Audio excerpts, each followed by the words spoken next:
Мына дүниеде жалпы бір адам екінші бір адамды жайында сұрайтын болса, кімнен сұрайды? Кімнен сұрайды? Досынан сұрайды ғой.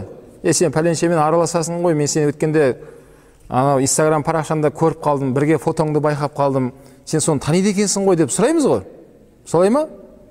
Ал ақыретте біз жайында көршімізден сұрайды деген. Яғни біз жайында достарымыздан сұрамайды.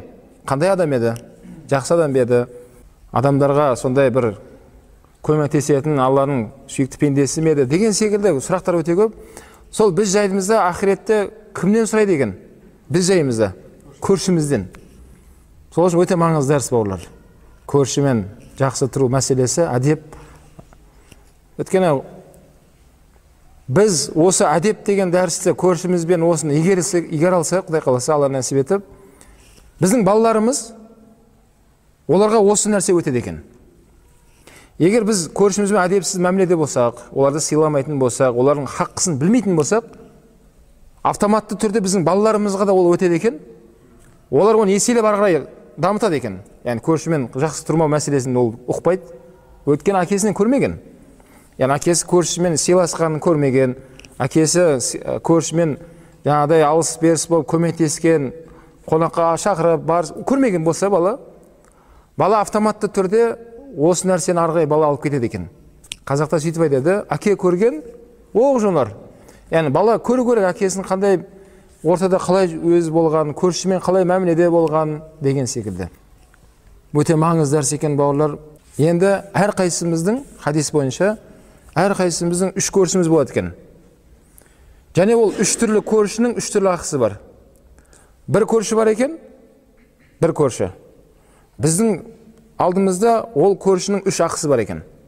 Ол қандай көрші десе, туысқан көршіміз. Яғни бауырың болса, ағайын бір атадан тарап келатқан қан бауырыңмен көрші болып тұрған болсаңыз, оның біздің алдында, біздің оның алдында неше ақымыз бар екен? Бір-біріміздің алдымызда 3. Қандай десе, біріншіден сол қан бауыры болған, яғни туысқандық бауыры ақысы, екіншісі мұсылмандық ақысы бар екен, үшіншісі көршілік ақысы бар дейді.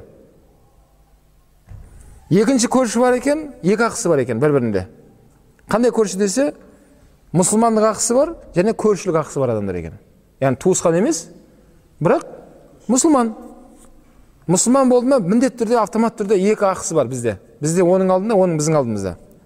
Мұсылмандық көрші және ақысы көршілік ақысы бар дейді. Үшінші көрші бар дейді, тек қана көршілік қана ақысы бар. Ол басқа дін өкілдері, христиан ба, еврей ма, басқа дін өкілдері. Ол да көршіміз. Яғни оның да біздің алдымызда ақысы бар екен, біздің де оның алдында ақысымыз бар. Қандай ақы ол? Көршілік ақымыз бар екен.